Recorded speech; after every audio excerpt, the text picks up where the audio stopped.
De deelnemers zo'n roeialversterrentocht kwamen uit in Ljouwert. Maar goed nieuws voor het winnende team van studentenroeivereniging GIAS van Grains.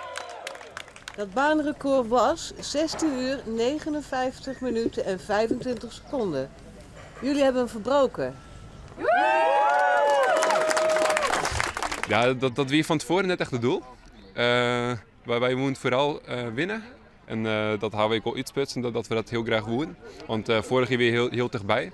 Dus we moeten nou zien of het nou ook kon lukken.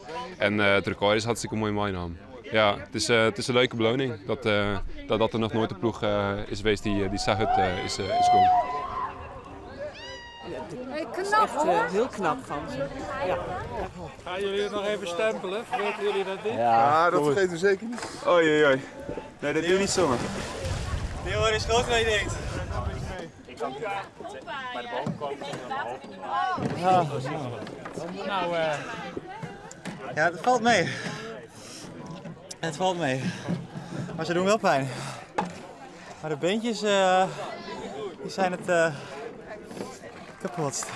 Alle teams hebben 24 goede tijd om de finish te halen. Var 9 uur moeten alle deelnemers weer omwijzen in Ljouwert.